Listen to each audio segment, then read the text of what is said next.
Ова е петти месец како кампуваме, односно ја подигнуваме на некој начин јавната свест за постоењето на лицата со посебни потреби и воедно ги бараме правата на лицата со посебни потреби, односно изедначување на правата на лицата со посебни потреби. Значи, со нашите барања се запознати сите ресорсни министерства, имавме работни групи во делот на Министерството за труд и социјална политика, се покренаа некои работи, значи се ставија некои од нашите барања на маса, почна да се разговара за нив, се дадоа некој предлог закони по брза постапка. Меѓутоа, не сме задоволни. Брза постапка за донесување закони за лицата со посебни потреби не треба да има. Тука сме, ќе бидеме во собранието, во комисиските групи, каде што ќе се расправа за тие закони и све додека не бидеме задоволни од дополнувањето на тие закони, нема да ги пуштиме да одат во собрание. Министерството за образование имавме само една средба, да речем, не беше тоа некоја работна средба, повеќе беше запознавање со нашите барања, се уште нема ништо.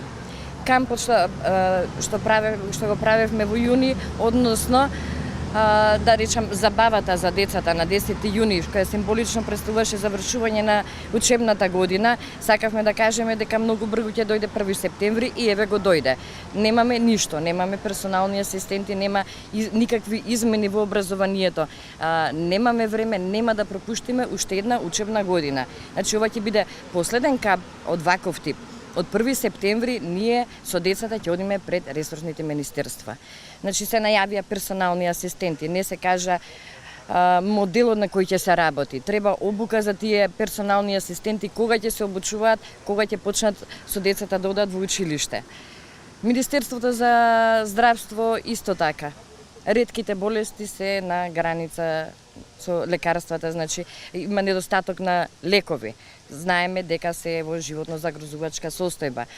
Се решаваат проблемите парцијално. Значи немаат луѓето лекови. Можеме да кажеме дека за овие 5 месеци скоро ништо не е направено. Направено е многу малку, единствено од Министерството за труд и социјална политика. Веќе нема да кампуваме, ќе се собираме пред ресорните министерства, ќе ги пречекуваме министрите и ќе ги испраќаме. Значи заедно со нашите деца, затоа што немаме кај да ги оставаме. Го повикуваме премиерот Зоран Заев, затоа што до сега не најде време да не посети или да не повика, да дојде да му ги кажеме проблемите. Не знаеме дали му ги пренесли или не, за ние лично да му кажеме и проблемите и некои од решенијата за тие проблеми. Значи, најбитна стратегија, јас ќе кажам за родителите кои што веќе се стари.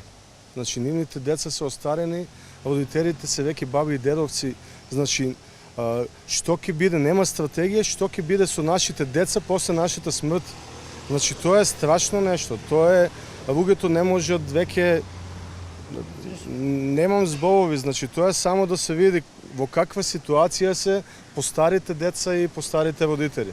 Значи, мора да се направи стратегија што ќе биде со нашите деца после нас и со нашите имоти после нас. Ние понудивме што да се направи во тој контекст, меѓутоа се уште ништо на таа тема. Конечно би требало тој закон да се донесе заедно во соработка со нас, за барем мирно да умреме. Немаме живот, живееме под стрес, се плашиме секој ден како ќе помине.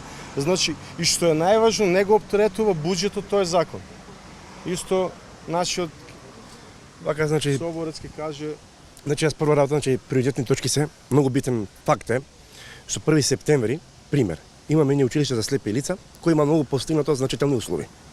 Нажал, тоа училиште нема спортска сала или, да речем, категорија на хендикепирани, поливалентна сала.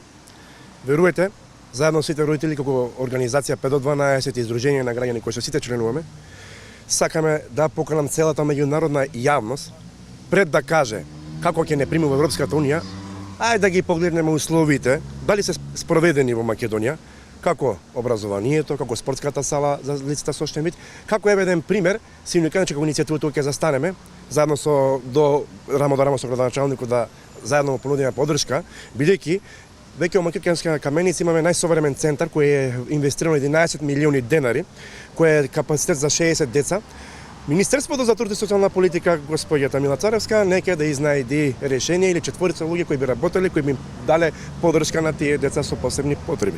Ја се прашувам дали ние треба да функционираме во едно општество каде што треба да бидеме заборавени или да бидеме третирани како слепо црево, или поточно министерствата или институциите да не шетат како пинг-понско топче. Време е, господине Зоран Заев, и вие бевте како нас, кои повикувавте ајде граѓани, еве сега, заедно со господине Заев и еден ден и вие бевте од оваа страна како ние што сме денеска, подсетете се и разбудете се. Ние сме тука, сретнете се со нас. Ви благодарам.